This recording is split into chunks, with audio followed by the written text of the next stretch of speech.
C'est la grosse nouvelle de ce début de semaine dans le monde du MMA. Les droits télévisés américains de l'UFC ont été rachetés pour 7,7 milliards de dollars sur 7 ans à compter de 2026 par la plateforme Paramount+, et le modèle du pay-per-view va disparaître aux États-Unis. Quelles conséquences cette nouvelle aura-t-elle sur l'UFC? Quid de la France et y aura-t-il des conséquences dans notre pays? Jab Life vous présente son format court Flash Jab pour tout vous expliquer en détail. Générique. On se retrouve donc pour ce format court, ce Jab Life, où je vais prendre le temps de répondre aux questions posées lors de cette introduction et même d'aller plus loin avec des dessous notamment politiques sur ce deal qui sont assez passionnants et parfois même un peu troublants pour le coup. On va faire ça en 4 grandes parties. Alors je vais d'abord vous donner les faits purs et durs. Mais excusez-moi si de temps en temps je baisse les yeux, mais j'ai pris pas mal de notes pour vous lire tout ça et être sûr de mes faits sur cette grande révolution sur les droits télé américains autour du l'UFC. Donc c'était une annonce qui a été faite. On est mardi au moment où j'enregistre cette vidéo, donc qui a été faite lundi aux États-Unis, avec d'abord un article du New York Times repris tout de suite par Dana White lui-même, le patron exécutif de l'UFC, qui a pris la parole sur les réseaux sociaux pour annoncer cet accord historique, 7,7 milliards de dollars sur 7 ans à compter de début 2026 avec la plateforme Paramount+, donc 1,1 milliard par an en moyenne, c'est extraordinairement haut, c'est plus du double de l'ancien deal qu'il y avait avec la plateforme ESPN. Ça faisait 7 ans que l'UFC était sur ESPN aux États-Unis et sur ESPN+, donc pour les pay-per-view, ce modèle de vente d'événements pour tous les événements numérotés. On va y revenir. Dans ce message de Dana White, déjà 2 petites phrases quand même marrantes, à souligner en tout cas, qui disent c'est un deal historique avec Paramount et CBS. On va voir que CBS, la chaîne, est également incluse, qui est incroyable pour les fans de l'UFC et pour nos athlètes. Pour la première partie, on est d'accord et on va expliquer pourquoi. Pour la deuxième, c'est peut-être à voir. Deuxième phrase aussi intéressante, ce deal met l'UFC parmi les plus gros sports de la planète. Ça, c'est un clin d'œil pour tous ceux qui savent combien l'UFC a créé un monopole et un monopsone dans ce milieu du MMA. Vous voyez, même Dana considère que le sport, c'est l'UFC, c'est pas le MMA. C'est sa phrase texto dans cette déclaration sur les réseaux sociaux. Donc, je vous le disais, 7 ans sur ESPN, où il y avait parfois des problèmes d'ailleurs sur ESPN+, pour les pay-per-view. Ces droits partent pour 7,7 milliards de dollars. Cette moyenne de 1,1 dont je vous parlais, elle ne sera pas linéaire. Il y aura d'abord un montant un peu plus bas dans les premières années, puis ce montant sera un peu plus haut dans les années finales. C'est plus du double donc que ce que ça touchait avec ESPN. C'était évalué à 500 millions de dollars sur chaque année pour les 5 dernières années, puisqu'il y avait eu une extension du contrat originel qui était après les 2 premières années.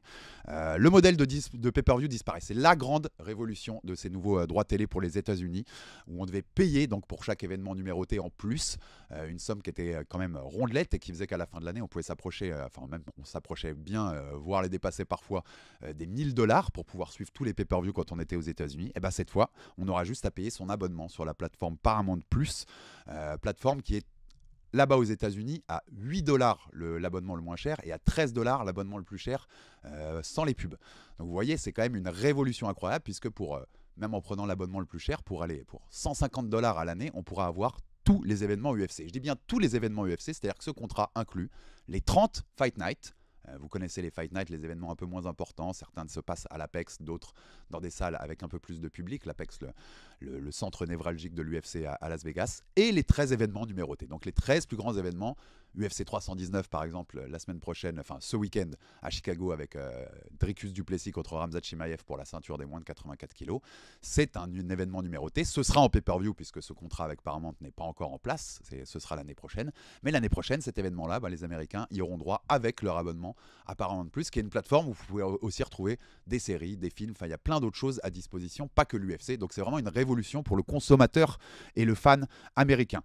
Certains de ces événements numérotés seront également disponibles sur la grande chaîne CBS, donc qui est dans le groupe de Paramount. Donc cette chaîne-là, a priori, Dana White a dit que ce serait 4 événements dans l'année.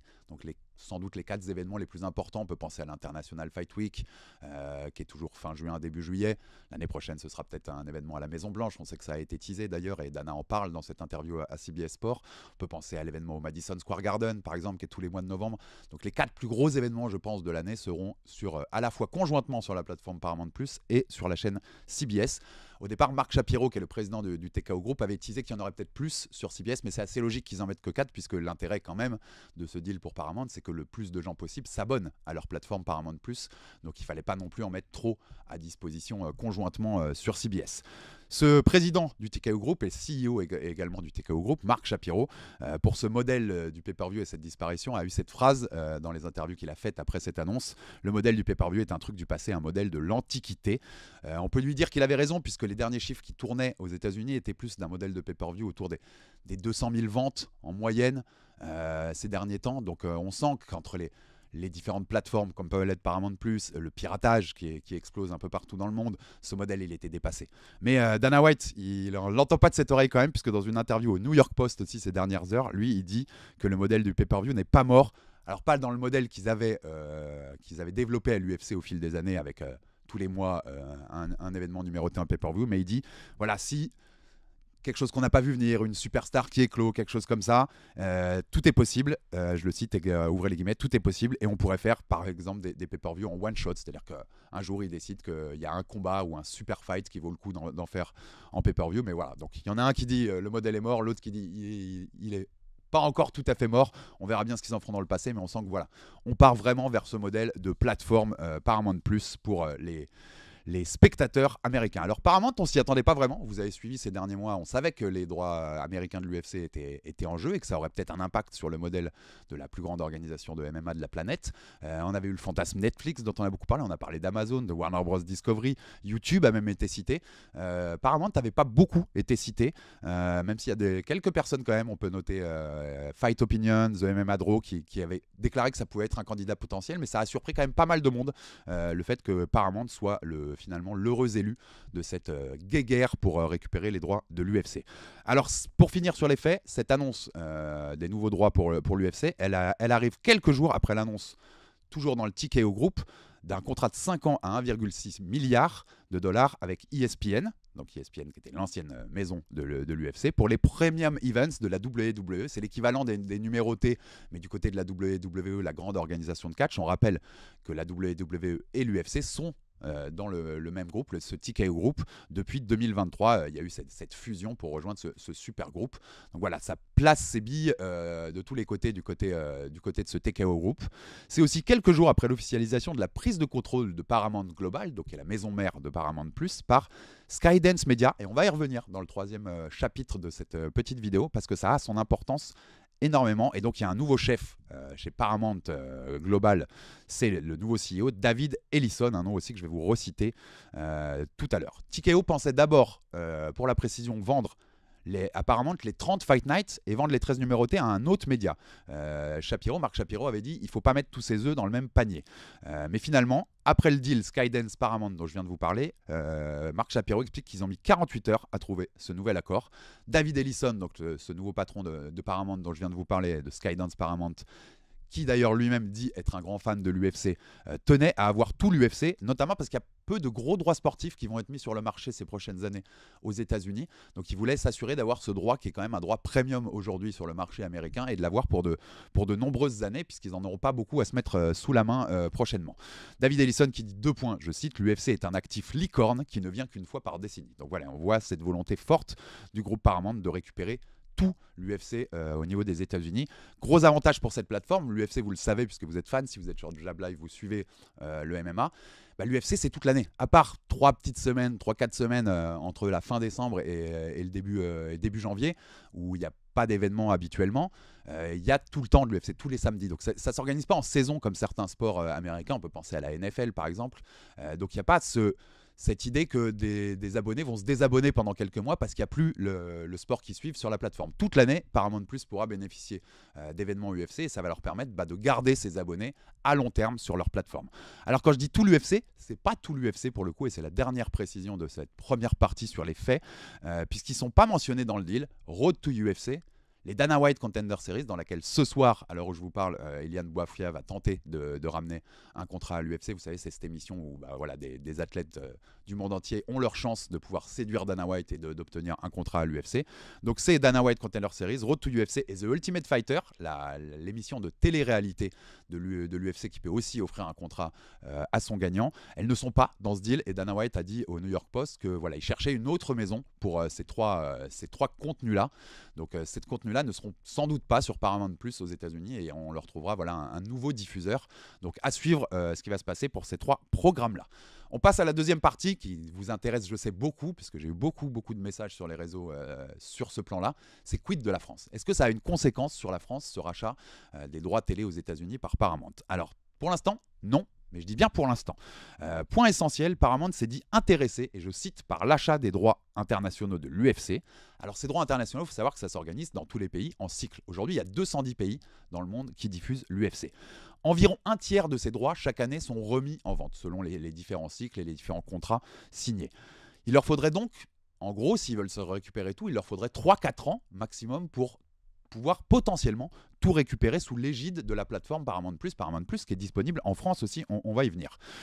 Marc Shapiro précise aussi, très important, que Paramount aura, à chaque fois qu'un pays, il sera l'heure de renouveler ses droits, eh bien Paramount+ aura une fenêtre de 30 jours de négociation exclusive pour négocier avec l'UFC ces droits-là et les faire revenir donc dans leur plateforme.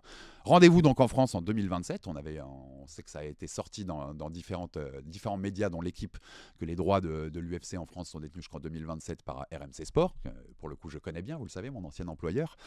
Donc rendez-vous à ce moment-là, puisque Paramount+ aura une fenêtre de 30 jours de négociation exclusive pour pouvoir récupérer, si ça les intéresse, d'avoir les droits pour la France. Et Paramount+, ils sont présents pour la France. Vous pouvez aller sur leur site internet et créer votre compte avec une application pour récupérer leur contenu. Mais ils ont aussi 2 partenaires, Apple TV, et surtout Canal+. C'est disponible depuis un partenariat renforcé encore en 2024. C'est disponible pour les abonnés Canal, selon la formule. Et je crois que quasiment toutes les formules donnent droit à Paramount+. Et sur la plateforme MyCanal, où tous les contenus Paramount+ sont également disponibles. Donc si Canal veut récupérer l'UFC après le cycle de droits actuel dont RMC Sport est détenteur, ils n'auraient même pas en fait à sortir un sou eux-mêmes. C'est-à-dire que si ils arrivent à convaincre Paramount+, de faire l'effort eux pour récupérer ses droits sur la France pendant cette fenêtre de 30 jours de négociation exclusive, ils récupéreraient de fait l'UFC dans leur giron et dans des contenus diffusés par Canal+. Et vu le nombre d'abonnés qu'a Canal+, qu'on peut dire, c'est pas un secret ça pour le coup, qu'ils ont beaucoup plus d'abonnés qu'une chaîne comme RMC Sport aujourd'hui, ça peut être très intéressant pour le coup pour l'UFC de récupérer ça. On se souvient que les dirigeants d'Ares à l'époque, quand ils ont choisi plutôt d'aller vers Canal+, plutôt que vers RMC Sport, croyaient à l'arrivée de l'UFC sur Canal. Ça va peut-être quelques années plus tard leur donner raison via cette plateforme Paramount+. Donc ça, voilà, c'est dans quelques années, mais c'est vraiment un scénario qui est assez possible, qui serait aussi logique parce qu'il y a une logique pour la plateforme Paramount+, de se développer, je pense, sur le marché français. Comme je vous ai dit, il n'y aura pas que du sport sur cette plateforme, des séries, des films, des choses comme ça, des documentaires. Donc s'ils peuvent se développer sur un marché en récupérant aussi tous les fans de MMA et de l'UFC, c'est tout bénef pour eux en soi. Donc ça peut être un scénario fort possible que Paramount+ et Canal+ aussi derrière, bien sûr, soient intéressés pour récupérer ces droits donc à cet horizon 2027. Donc vraiment à suivre pour côté français. Et moi, je vais être clair, parce que vous savez que je connais très bien RMC et tout ce qui se passe, tout ce qu'on a fabriqué à RMC pour accompagner le développement du MMA et de l'UFC en France depuis quelques années. Des films RMC Sport, des émissions, le RMC Fighter Club et d'autres. Je peux penser à l'émission La Cage, que faisaient mes amis, que font toujours mes amis Antoine Simon et Taylor Lapillus. Je pense, ça c'est un avis personnel, j'ai pas d'infos, mais que si les droits vont chez Paramount, vous pouvez oublier tout ça. Vous pouvez oublier tout ça parce que la simplicité sera d'avoir 2 commentateurs pour commenter le flux international qui sera fourni, mais ils n'auront pas besoin plus que ça de développer cet accompagnement autour, étant donné que Paramount ne sera pas que le diffuseur de l'UFC. Je vous ai dit, ils auront beaucoup d'autres choses à proposer au public qui peut s'abonner chez eux. Donc moi, j'imagine pas un monde où ils continuent à fabriquer par exemple ces beaux films RMC Sport que vous fabriquent les équipes qui sont toujours du côté de RMC. Donc je pense qu'on irait sans doute vers quelque chose où il y aurait moins ces produits très cool d'accompagnement de l'UFC et de ces événements. Il restera peut-être plus que le RMC Fighter Club, parce que le RMC Fighter Club c'était un produit radio à la base qui est toujours dans l'égide de la radio. Donc même si ces droits sont perdus par RMC, j'ose espérer que mes anciens employeurs continueront de faire perdurer cette émission qui est chère à mon cœur, notamment avec mon ancien compagnon Baba, à qui je passe le bonjour, parce que ça leur est, je sais, très intéressé de faire une émission avec moi autour de tout ça. C'est évident. On passe à la 3e partie, et qui là va être une partie un peu plus périphérique à tout ça, mais que je trouve très intéressante pour comprendre aussi les dessous d'un tel deal. Je vous l'ai dit, ils ont plus que doublé leurs droits télé aux États-Unis. C'est un jackpot absolu de prendre 1,1 milliard en moyenne par an pour l'UFC. Donc on va être clair, c'est qu'il y a aussi une volonté sans doute, en tout cas quand on va comprendre et lire entre les lignes, une volonté de CBS Paramount de continuer à charmer quelqu'un qui est le président actuel des États-Unis, M. Donald Trump. Je vous explique. La FCC, c'est la Federal Communications Commission, c'est le régulateur américain des télécommunications, qui est censé, elle a à peu près 100 ans, si je me souviens bien, elle est censée être indépendante du gouvernement dans les faits, quand elle a été établie il y a une centaine d'années, mais en fait, c'est pas du tout le cas, puisque la plupart de ses responsables, dont son président, sont nommés directement par le président des États-Unis. Président actuel des États-Unis, dont vous connaissez, j'ai pas besoin de vous le rappeler, les liens avec Dana White, avec le TKO Group, ce genre de choses. Harry Emanuel, un des patrons de l'entité même au-dessus du TKO Group, est aussi très ami avec je crois, le beau-fils de Trump. Donc il y a tout un milieu, un aéropage qui se connectent et dont je vous ai parlé même dans Jab & Hook, notre émission de boxe, quand on parlait de la disparition possible ou de l'amendement qui, dans les faits, le ferait disparaître, du Ali Act, où tous ces gens sont aussi connectés. Donc cette FCC, excusez-moi, elle a donné son accord fin juillet, après un processus qui a duré plus d'1 an, pour cette acquisition de Paramount par Skydance. Et il y avait une clause rare dans cet accord donné par la FCC, c'est que la chaîne CBS doit faire des ajustements éditoriaux pour, et je cite entre guillemets, corriger les biais qui ont sapé la confiance du public dans les médias nationaux. Ce processus d'1 an qui a abouti, avec Skydance qui prend le contrôle de Paramount, c'est pour la somme de 8,4 milliards de dollars. Si vous vous souvenez bien de ce qu'on vous a dit en début d'émission, c'est presque le montant global du deal avec l'UFC. Ce qui vous montre encore une nouvelle fois la hauteur et la puissance de ce deal obtenu par le leader mondial du MMA. Et là où ça va devenir drôle, c'est que l'accord de la FCC, elle arrive après un enchaînement assez troublant. Alors je vais faire un retour en arrière, mais qui va être d'abord en avril, puis on va remonter un peu plus haut. Vous comprendrez pourquoi.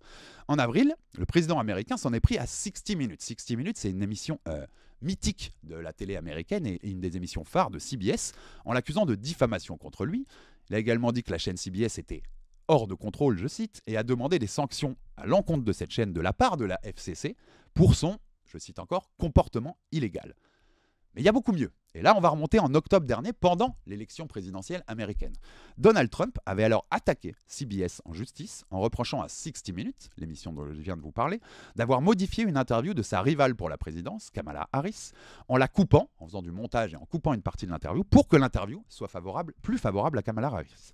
Le président américain réclamait 20 milliards de dollars dans cette attaque en justice contre CBS. 20 milliards de dollars. Début juillet, Paramount a mis fin, de même, à cette procédure judiciaire en versant 16 millions de dollars pour pouvoir clore le litige. Plusieurs voix se sont élevées, alors notamment pour le coup côté démocrate, donc le parti opposé à celui de Donald Trump, pour dénoncer cette décision et accuser Paramount d'avoir acheté les faveurs du président pour obtenir le feu vert de la FFC pour l'accord et le rachat par Skydance. Ils évoquaient même un chantage politique. Stephen Colbert, présentateur du Late Show, qui est une des émissions également phares de CBS, qui est un présentateur de talk-show humoriste, vous voyez ce style de talk-show qu'on a beaucoup aux États-Unis, qui est connu pour le coup pour ses très vives critiques contre l'administration Trump et le président lui-même, avait alors même parlé, pareil entre guillemets je cite, de bon gros pot de vin, pour donc ce règlement judiciaire qui aurait servi à adoucir les choses pour obtenir l'accord de la FCC. Quelques jours plus tard, CBS annonce l'arrêt du Late Show de Stephen Colbert à la fin de la saison 2025-2026 pour raisons budgétaires. Et on vous rappelle, donc pour finir ce petit passage sur les dessous de ce possible accord, que David Ellison a expliqué, je vous l'avais dit en tout début d'émission, que l'accord pour obtenir tout l'UFC, alors qu'au départ ça ne devait pas être tout l'UFC dans ce deal avec Paramount, avait été trouvé en 48 heures après la finalisation du deal Skydance-Paramount. Donc, c'est pas être dans la théorie du complot de comprendre, quand je viens de vous expliquer tout ça, qu'il y a eu beaucoup de lobbying et d'influence politique et que peut-être que ce jackpot absolu a été un peu poussé pour obtenir quelques faveurs du côté de CBS et Paramount. Et c'est là qu'on voit qu'aux États-Unis, quand même, le lobbying et la politique rentrent beaucoup en jeu dans certaines décisions qui vont toucher jusqu'aux sportifs. Donc voilà pour la partie coulisses, mais que je trouvais vraiment essentiel de vous raconter, parce que plus je faisais des recherches, plus je me disais c'est quand même dingue tout ce que ce groupe est capable de faire et l'intelligence pour le coup qu'ils ont, et on en parlait pour le coup dans l'épisode sur le Aliac, c'est assez fou ce qu'ils arrivent à faire en coulisses. On passe à la dernière partie, elle est simple, question, qui sont les grands gagnants de cet accord-là? Sur mon conducteur, je vous ai mis l'UFC et les fans, aucun doute. Les combattants, à voir. Et même les fans, je mettrai encore de la nuance. D'abord, on va commencer par l'UFC. 1,1 million par année, donc on va prendre la moyenne, puisque c'est tout ce qu'on a. C'est donc 600 millions de dollars, 1,1 milliard, excusez-moi, l'année. C'est 600 millions de dollars de plus que les estimations qu'on avait aujourd'hui sur leur deal avec ESPN. Goldman Sachs, ça fait déjà des prévisions et estime que 15% de ces 600 millions en plus seront utilisés pour les coûts, donc en fait pour les salaires des combattants possibles. Donc ça pourrait rajouter en valeur nette ce que pourraient toucher des combattants. Par contre, ça voudrait dire dans ce cas-là que les gains directs pour l'UFC sont de 510 millions d'euros par an en plus. Ils estiment à ce moment-là des marges entre 59 et 65%. C'est absolument gigantesque le jackpot qu'ils sont en train de réaliser et tout ce qu'ils vont pouvoir ramener en termes de possibilités financières. Ça va beaucoup rapporter à l'UFC et à ses dirigeants et au TKO Group ce nouvel accord. À voir donc, malgré ces 15%, puisqu'en valeur nette ça pourrait augmenter, si les fighters, eux, vont être impactés. On va y venir très vite. Difficile pour le coup de croire que Paramount va rentrer à ses frais, à ce prix-là, sans le modèle du pay-per-view. Mais bon, c'est eux qui ont choisi d'assumer. Je vous ai expliqué des coulisses derrière. Donc voilà, on pourra chacun aussi essaiera d'en tirer les conclusions qu'il veut. Mais c'est difficile. Tous les spécialistes économiques que j'ai lus là-dessus depuis l'annonce estiment que ça va être vraiment très compliqué, même avec des annonceurs, de rentrer dans ces prix et dans ces frais avec ce modèle-là. Alors les fans, sur le prix, ils y gagnent. Je vous l'ai dit, ils y gagnent même énormément. Donc quand on est fan de MMA aux États-Unis, on peut que s'en réjouir pour le coup. Mais est-ce qu'ils vont pas y perdre sur la qualité ? Là, je rentre dans un autre débat où chacun pourra avoir d'ailleurs son avis sur ça. On sait que ces dernières années, il y a souvent eu des plaintes là-dessus, avec trop d'événements.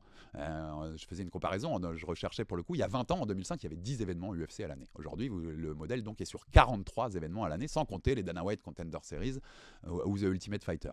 Donc vous voyez, l'offre a été vraiment multiplié par plus de 4 en 20 ans et c'est positif pour les fans de MMA qui veulent voir du combat. Mais on a aussi eu des plaintes ces dernières années sur la qualité des combats. Alors c'est pas une question on a toujours des combats qui sont super cool, mais la moyenne ces dernières années, elle est de 17% d'augmentation du roster par an. En moyenne, il y a des fois c'est un peu moins, il y a des fois c'est un peu plus, mais 17% par an. Le problème en fait d'avoir ce nombre d'événements aujourd'hui, c'est pas tellement le nombre d'événements en soi. S'ils étaient tous cool, on serait tous contents. C'est que forcément, il y a des baisse et ça fait un peu les montagnes russes en termes de qualité parce que quand on augmente autant le roster, il y a des fois où il y a des combattants moins bons, c'est forcé, des fois beaucoup moins bons même, c'est forcé. Les match-ups sont pas toujours à la hauteur parce qu'on rappelle qu'il y a quand même que 2 gros matchmakers à l'UFC, Sean Shelby, Mick Maynard, donc c'est pas non plus des génies qui peuvent se démultiplier, donc c'est compliqué parfois de trouver les bons match-ups, les bonnes choses, donc il y a parfois un baisse un peu d'intérêt là-dessus ces dernières années. Donc ce modèle-là, est-ce que ça peut le renforcer ? Potentiellement quand même, parce que quand on gagne autant d'argent comme je vous l'ai expliqué avec ce nouveau deal, il y a encore moins d'intérêt à faire l'effort de créer des nouvelles stars. Je vous en ai parlé souvent, moi, dans mes épisodes. On sent quand même que l'UFC a moins cette volonté aujourd'hui de créer quelqu'un comme Conor McGregor parce qu'ils ont été vaccinés un peu par Conor. En 2016, au Madison Square Garden, moi je suis dans la salle de la conférence de presse quand Conor devient double champion, puisque j'étais dans les tribunes et je la raconte souvent l'anecdote aussi, mais il arrive dans la salle de presse et la première chose qu'il dit, c'est maintenant vous allez me donner des parts de la société parce que c'est moi qui vous fait gagner tout votre argent. Donc je pense que ce modèle-là, ils en ont été vraiment très vacciné. Après, il part faire de la boxe contre Mayweather et ils peuvent pas l'en empêcher tellement c'est devenu une star et qu'il y a de l'argent à se faire. Donc, on sent bien qu'ils veulent moins créer les stars et qu'aujourd'hui, la star, c'est la marque. C'est l'UFC. D'ailleurs, le poster de l'UFC 300, vous vous souvenez, il n'y a aucun fighter dessus, c'est juste UFC 300 en gros. C'est aujourd'hui ça, c'est aujourd'hui eux la star. En 2016, quand l'UFC est revendu à WME-IMG pour 4 milliards de dollars, ce qui était exceptionnel déjà à l'époque, c'est les combattants qui avaient permis cette vente incroyable. C'est Conor McGregor, c'est Ronda Rousey, c'est tous ceux qui les avaient précédés. Il y avait vraiment des méga stars et ils rachetaient ce potentiel-là. Aujourd'hui, les droits qui sont revendus à Paramount achète une marque. Paramount achète l'UFC. Et cette garantie que les gens vont se tourner et regarder l'UFC parce que c'est la ligue, la seule qui vaut vraiment le coup dans le MMA pour beaucoup de gens et qui représente, souvenez-vous de la phrase que j'ai citée de Dana au début, pour beaucoup de gens, ils vont vous dire le sport c'est l'UFC. Vous avez tous entendu même, moi je fais de l'UFC ou est-ce que tu fais de l'UFC ? Non, pour beaucoup, ces 3 lettres sont synonymes en fait du MMA. Elles ont remplacé les 3 lettres du MMA. Donc c'est ça qu'achète aussi Paramount en achetant ça. L'argent, il est assuré sans faire trop d'efforts. Ça avait déjà commencé avec le modèle ESPN, mais là, c'est encore plus. Et plus on va réduire les coûts de production, plus on va générer de bénéfices. Et comme maintenant l'UFC est une entreprise publique, il faut générer le plus d'argent possible pour qu'aussi avoir des actionnaires contents, un TKO Group content derrière. C'est une machinerie aussi financière. Donc vous attendez pas à ce que les événements à l'Apex ils disparaissent. Les événements à l'Apex, ils vont peut-être même encore plus y en avoir. Ils parlent en ce moment de monter l'Apex à 1000 personnes en capacité dans les tribunes. Il y a eu un article qui circulait avec 10 000, mais il y a eu une correction, c'était pas 10 000, c'était bien 1000. Ils feront d'ailleurs des événements de la WWE également là-bas, en tout cas c'est dans les tuyaux. Donc non, elle n'est pas prête de partir un peu. Et le modèle du pay-per-view, quand on vendait un pay-per-view à $80, ça obligeait quand même l'UFC à faire de l'effort sur un beau matchmaking, créer quand même assez de stars pour que ce soit vendeur, créer des rivalités pour vendre, parce qu'il fallait bien que les gens mettent ces $80 pour ces pay-per-view là. Là, il n'y a plus besoin de ça. À partir du moment où les gens seront abonnés à Paramount, peu importe ce que vous mettez sur les cartes, finalement, c'est vendu, c'est déjà vendu et les gens vont être devant et le regarder. Donc je ne dis pas qu'ils fabriqueront plus de stars parce que la nature de ce game-là, la nature de cette machine-là, fait qu'il y aura toujours des Pereira qui vont éclore, des Ilia Topuria qui vont éclore, des Islam Makhachev qui vont éclore. Mais des stars, au niveau qu'on en a vu à un certain moment, je pense qu'ils ne sont pas prêts d'en refaire parce que leur modèle est plus basé là-dessus et qu'ils n'ont plus besoin de ça. Non seulement il n'y a plus besoin parce qu'on a du temps d'antenne à faire remplir, on n'a plus des événements à vendre, on a du temps d'antenne à remplir, du temps d'antenne vendu à Paramount, mais en plus, des trop gros stars, c'est des gens incontrôlables comme l'a été Conor, c'est des gens qui vont réclamer plus d'argent que ce que l'UFC veut bien leur en donner, donc forcément leur modèle ne va pas aller vers là. Donc sur la qualité globale du produit, on n'est pas sûr que les fans ils vont y gagner. Ils vont y gagner sur ce qu'ils vont, en tout cas les fans américains, sur ce qu'ils vont dépenser dans leur propre monnaie. Mais les fans du monde entier, si l'UFC fait moins d'efforts par rapport à tout ce que je viens de vous dire, eux ils y perdront, alors que pour l'instant ils ne sont pas sur le modèle Paramount qui leur ferait peut-être pour certains en tout cas gagner de l'argent sur des abonnements. Donc, vous voyez, c'est un peu, on est entre deux eaux à ce niveau-là. Le modèle du pay-per-view, il devait disparaître. C'est un modèle qui est mort. Je le disais, ça faisait des moyennes à 200 000 aujourd'hui. C'est un modèle qui est plus du tout en l'état. Mais qu'est-ce qu'on va avoir derrière et qu'est-ce que ça va donner sur la qualité du produit? Ça reste une question pour beaucoup. Il y a aussi une question très intéressante avec ce départ d'ESPN, c'est qu'aux États-Unis, ESPN est le diffuseur du PFL. Vous le savez, l'autre grande ligue qui essaye de concurrencer, même si on sait tous qu'ils sont très loin pour le coup de pouvoir concurrencer aujourd'hui le mastodonte qu'est l'UFC. Mais qu'est-ce qui se passe si demain les fans de MMA quittent tous, ou pour beaucoup en tout cas ESPN+, et résilient leur abonnement pour passer sur Paramount, et que finalement le PFL ne fait plus du tout d'audience sur ESPN+, parce qu'il n'y a plus un fan de MMA quasiment dessus. Ça pourrait avoir des conséquences aussi sur le développement du PFL ou sa suite et son avenir, et renforcer encore un peu plus ce modèle monopolistique de l'UFC. Vous voyez, il y a beaucoup de conséquences possibles pour le coup à ce qui vient de se passer. Je voudrais citer aussi pour le coup, puisqu'on reste dans ce thème-là, Jake Paul, vous savez, le célèbre youtubeur devenu boxeur, qui disait, parce qu'on va passer aux combattants et aux conséquences possibles sur eux, qui disent deux points, tous les combattants de l'UFC ont maintenant une vision assez claire des revenus que génère leur entreprise. Il n'y a plus d'excuses de pay-per-view. Allez chercher ce que vous valez, boys and girls. Alors, on le savait déjà, ce que valait l'UFC. Entre la vente d'il y a quelques années, dont je vous ai parlé en 2016, le procès antitrust qui a eu lieu l'année dernière, où on a eu des éléments concrets qui ont été dans les dossiers de justice et qui ont été sortis au public. Ils le savent ce qu'ils voulaient. Et force est de constater que le MMA aujourd'hui et les combattants à l'UFC n'ont jamais su s'organiser, n'ont jamais eu pour l'instant cette volonté commune de créer un syndicat des combattants, comme on peut l'avoir dans le basket en NBA, dans le football américain, en NFL, et donc n'ont pas leur mot à dire. En fait, ils n'ont pas leur mot à dire du tout, pour le coup. C'est-à-dire que quand les droits télé de NBA ou de NFL sont renégociés, ils peuvent être à la table avec des représentants à la table des négociations, et surtout derrière, nous, on veut avoir donc au moins 50% de ces revenus-là, et donc augmenter le salary cap. Si vous n'êtes pas suiveur des sports US, le salary cap, c'est on va dire le salaire total qu'une équipe peut donner à tous ses joueurs sur une année. Quand les droits télé augmentent, ce salary cap automatiquement va augmenter pour que les joueurs continuent d'avoir 50% de ce revenu. Là, on va être dans un modèle plus subtil, puisque je vous ai dit, si c'était les estimations dont je vous parlais tout à l'heure en disant les estimations économiques de Goldman Sachs sont bonnes, donc 15% des revenus en plus iraient aux combattants, donc on peut se dire en valeur nette, il y a peut-être des combattants qui seront mieux payés, peut-être même ceux qui démarreront. On peut espérer qu'ils changent le modèle 12-12, peut-être pour un 20-20. J'y crois pas quand je vous dis ça, personnellement. Mais bon, l'espoir fait vivre, on pourrait penser ça. En valeur nette, ok, mais en pourcentage. Est-ce qu'on est sûr? On estime que le pourcentage aujourd'hui des revenus qui reviennent aux combattants, des revenus générés par l'UFC, sont autour de 18%. Est-ce qu'on ne va pas être plus bas par rapport à tout ce que je vous ai dit? Ça paraît logique en fait. Les chiffres que je vous ai donnés paraissent logiques que s'il n'y a pas une augmentation drastique des payes des combattants, et ils n'en ont pas besoin, ils ne sont pas autour de la table, une nouvelle fois, je le répète, ils n'ont rien à voir avec ce deal, ils n'ont pas eu mot au chapitre sur ça, que le pourcentage finalement dédié aux combattants soit plus bas encore que les 18% qu'on a. Donc on pourrait avoir un monde où ça arrive. Quid des pourcentages de pay-per-view, puisque c'était aussi une des façons, on va dire, de mieux payer les stars à l'UFC. Vous savez, ceux qui font les grandes stars ou alors ceux qui font des combats pour le titre, enfin les champions et les challengers qui combattent pour les titres, ont des points de pay-per-view. Cyril Gane, quand il combat pour le titre, a des points de pay-per-view. Qui était donc un pourcentage de, selon le nombre de ventes, vous avez tant de dollars par vente du pay-per-view qui vous revient. Il n'y a plus de vente de pay-per-view. Est-ce qu'ils peuvent les enlever? Est-ce qu'ils peuvent complètement retirer ça? Est-ce qu'avec certaines stars, ils vont négocier en fait dans leur contrat des primes pour ça? Moi, je pense quand même, parce qu'ils peuvent pas non plus se permettre que toutes les stars viennent dire on nous a enlevé une grosse partie de nos bourses parce qu'ils veulent plus nous donner d'argent sur ces événements numérotés qu'ils génèrent. Mais le pur pourcentage de pay-per-view va disparaître. Donc certaines plus petits combattants ou plus petites combattantes qui n'ont pas, on va dire, ce pouvoir de négociation parce que ce n'est pas les stars de l'organisation, n'auront peut-être pas la capacité, eux, à négocier ces primes-là en plus que pourraient avoir les grandes stars. Donc c'est à suivre parce que pour l'instant, on n'a pas de réponse là-dessus et peut-être qu'on n'en aura pas d'ailleurs tout de suite avant que le deal se mette en place et qu'on comprenne mieux ce qui se passe pour les combattants. Mais on n'a pas d'assurance sur ce qui va se passer à ce niveau-là.